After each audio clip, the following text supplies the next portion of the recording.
Greetings, fellow men of culture. As always, I'm broadcasting live from the peak of Thundercock Mountain. The Summer Games hype season is in full swing. The gaming industry's biggest and most bloated publishers are trotting their new stuff out to show to the filthy masses in hopes they can trick you into buying their brand new trash so they can continue to guzzle bucket loads of butter chicken and shit themselves. The gaming press is on their hands and knees without a pillow, slurping up every last drop of frothy jizz these companies squeeze out, going to bat for every big money project announced so they don't lose their insider access. Well, I'm not gaming press. I'm pretty sure you could hardly call anything I say even vaguely human. And I think a lot of this stuff is, and excuse my harsh language, a bunch of horseradish. Sony didn't exactly give me much faith. Wolverine looks decent, but of course it has the typical race swapping and SBI involvement. God of War Soccer Mom doesn't look like it's made for anybody. Really quick, I want to thank this video's sponsors, my channel members. I appreciate all of your support and belief in the channel. If you like what I do, consider a membership and join us on Thundercock Mountain. Now it's Microsoft's turn to not embarrass themselves and actually show stuff they know their customers want with their 2026 Summer Games Fest stream. In typical modern gaming fashion, they licked the taint, but stopped just short of the butthole. That is to say, they almost had it. Just a little further and they could have hit a home run with a dildo bat. But they whiffed and ended up deep-throating the bat, something they're used to by now. The show opens with what I was hoping would be Gears of War's return to form. Gears of War E-Day is positioned as getting Gears back to what drew so many young men into the series in the first place. Fun, cover-based gameplay with cool characters that have unnaturally huge necks. A group of stoic, brave men going through hell and back to fight back a seemingly endless horde of foes, forming lifelong bonds on the battlefield. On the surface, that's what you get. What they show looks like smoother Gears of War. Basic movement looks to be really fast, active reload is back. Moving around cover doesn't seem as staccato as it is in older games, if you know what I mean. This looks like what I've wanted from Gears since the third game, but the more they show, the more I don't trust them to stick the landing. Not just with the people making E-Day specifically, but because of the entire games division of Microsoft. Look at that super cool, badass sticker. I'm sure there won't be any weak shit coming up. Welcome to the Coalition, here in Vancouver, British Columbia, Canada, home of Gears of War. As a Canadian myself, anytime I hear a piece of media is being made here, I nearly just give up on it entirely. I don't know what it is about Canada, but the most vile DEI horseshit comes from this country, including Sweet Baby Inc. Maybe it's the water or something. We realize that all of the things that make this world feel so unique, brotherhood, brutality, that melancholy beauty, and over-the-top spectacle, they're all perfectly set up in this one moment in time. The theme of brotherhood is one that comes up a lot when they discuss E-Day, and it's something the first 3 Gears games nailed. Because of how the industry and the people working within it have changed, I don't think they're capable of making a game with brotherhood at the core of the narrative anymore. This is our most ambitious game yet. What the hell is even that? This is Kate Rayner, a dude with big dangly balls. This is exactly the kind of person I want making a video game about brotherhood. Someone who hated being a man so much they're pretending to not be one. Starting with an empty hard drive, And an empty head. you'll fight against bigger and more brutal enemies with new and craftier weapons, and navigate the battlefield with more natural character movement so that every moment of emergence plays smoother and hits harder. Sorry, but hearing all these super cool features that are supposed to hype me up for a manly man game being described with that ghoulish Michael Jackson voice just makes me flaccid. Who's this nasty bitch? Why is she the brand director for Gears of War? I honestly think my 5-year-old son would do a better job here. At least he knows what's cool. A suburban mom shouldn't be anywhere near a franchise like Gears of War. What are we doing here? Uh-oh. Septum piercing. It's over, boys. As the invasion breaks out, you'll meet Mags Carter. What is that swamp creature? Now, why don't you come talk shit when your balls drop? And quit going through my stuff. Here we have it. The checkbox filler. A super cool, confident girl boss who don't need no man. She's standing up to the patriarchy, making this one random dude look stupid. Of course, she is much more capable, confident, and strong than her other new squad mate, Lucas. Holy fucking shit. A weak-willed white dude who's played up as the butt of the joke. They just can't help themselves. And fans of the books will finally get to see the hard-ass Raven pilot Gil Gettner in-game for the very first time.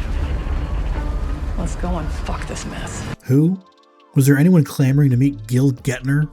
Our second and hopefully not last girl boss in this Gears of War game, supposedly centered on brotherhood. This is the kind of stuff that makes me 100% confident that Xbox is never making a grand comeback. Their 360 era was its one and only dominant time, and as someone who grew up during that time, I don't know how they managed to mess up so badly. The Xbox 360 was the first console I bought with my own money. It's the first thing I bought with my very first paycheck at my first job when I was 16. Games like Gears of War 1 through 3, Halo 3, Modern Warfare all hold a special place in my heart as games that really connected me and my core group of friends during that time. Seeing such an easy slam dunk like Gears of War E-Day make such obvious mistakes just makes me roll my eyes. Gears of War isn't the only series Microsoft is taking a big glossy dump on. They showed a bit more of DEI Fable, Journey to the Cucklands, and all the marketing strongly reminds me of Dragon Age Veilguard. The disgusting character that a lot of people like to point to as an example of women in games being uglified all came from this title, and they couldn't stop at just one. This time, the victim is an actress named Hayley Atwell, most well known for playing Peggy Carter in the Marvel Cinematic Universe. She is portrayed in this new trailer with the usual upgrades,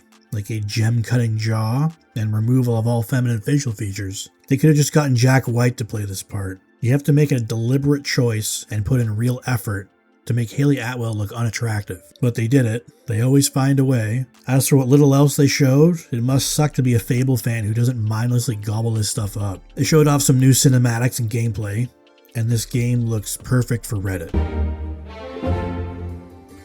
What do I think about heroes? Well, we've all seen them, haven't we? Swanning about the place with their disproportionately high cheekbones and comically massive weapons. Wanker.